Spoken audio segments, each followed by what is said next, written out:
2025 भर्तियों का वर्ष आज ही सुनिश्चित करें अपना सिलेक्शन और डाउनलोड करें तैयारी कर लो ऐप।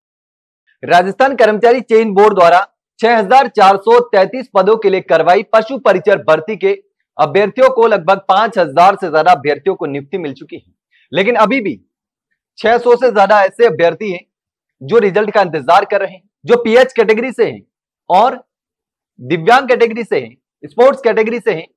उन अभ्यर्थियों का अभी भी इंतजार खत्म होने का नाम नहीं ले रहा। दिव्यांग और स्पोर्ट्स कोटे के अभ्यर्थी लगातार बोर्ड से गुहार लगा रहे हैं कि जल्द से जल्द जो है हमारा रिजल्ट जारी किया जाए, लेकिन इसके साथ ही वो अभ्यर्थी जो नॉर्मलाइजेशन की वजह से इस भर्ती से बाहर हो गए, नॉर्मलाइजेशन का शिकार हो गए, जो इस भर्ती में नौकरी लग सकते थे लेकिन नौकरी नहीं लगे, वो अभ्यर्थी अब लगातार सरकार और विभाग से गुहार लगा रहे हैं कि नई भर्ती निकाली जाए, क्योंकि जो भर्ती कर्मचारी चयन बोर्ड ने पहले करवाई थी 6,433 पदों की भर्ती, उस भर्ती में नॉर्मलाइजेशन अपनाया गया और जब रिजल्ट जारी किया तब तमाम अभ्यर्थियों ने कर्मचारी चयन बोर्ड के बाहर प्रदर्शन किया, विरोध जताया और उसके बाद मामला कोर्ट भी पहुंचा।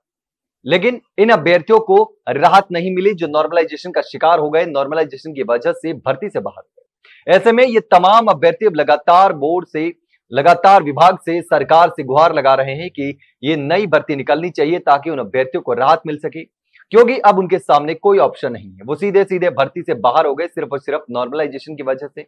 ऐसे बहुत सारे अभ्यर्थी थे, क्योंकि इसमें नॉर्मलाइजेशन की वजह से 2 पारियों के अभ्यर्थियों को ही फायदा मिला। खास करके जो छठी पारी थी उस अभ्यर्थियों को ज्यादा फायदा हुआ, लेकिन दूसरी पारी के जो अभ्यर्थी थे उनको सबसे ज्यादा नुकसान हुआ। और नॉर्मलाइजेशन का फॉर्मूला हालांकि बोर्ड ने बाद में बदल दिया, लेकिन फॉर्मूला बदलने से इन अभ्यर्थियों को कोई फायदा नहीं हुआ। आने वाली जो दूसरी भर्तियां थी उन भर्तियों में नॉर्मलाइजेशन का फॉर्मूला अपनाया गया और उन अभ्यर्थियों को फायदा भी हुआ, लेकिन पशु परिचर के अभ्यर्थियों को नॉर्मलाइजेशन का कोई फायदा नहीं हुआ। फॉर्मूला जो पुराना था वो लगा, कोर्ट ने भी फैसला सुना दिया और उसके बाद भर्ती पूरी हो गई।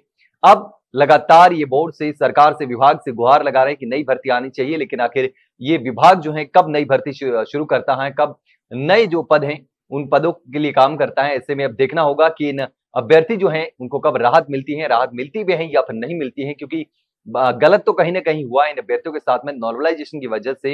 इसके साथ ही अब जो दिव्यांग अभ्यर्थी और स्पोर्ट्स कोटे के अभ्यर्थी हैं वो लगातार रिजल्ट की मांग कर रहे हैं कि जल्द से जल्द हमारा भी रिजल्ट निकाला जाना चाहिए, क्योंकि जब रिजल्ट जारी करने की लगातार मांग चल रही थी तब दिव्यांग और जो पीएच कोटे के अभ्यर्थी और स्पोर्ट्स कोटे के जो अभ्यर्थी थे वो मांग कर रहे थे कि हमारा रिजल्ट साथ में निकाला जाना चाहिए। लेकिन कई जो डीवी की वजह से और उनकी जो मेडिकल सर्टिफिकेट्स होते हैं उनकी वजह से, मेडिकल जांच की वजह से उसमें टाइम लगता है। ऐसे में अब लगातार ये अभ्यर्थी मांग कर रहे हैं कि हमारा रिजल्ट भी जल्दी से जल्दी निकाला जाना चाहिए। लेकिन अब देखना होगा कि कब आखिर जो ये अभ्यर्थी हैं जो इस भर्ती में वंचित हो गए नॉर्मलाइजेशन की वजह से, इनको कब राहत मिलती है।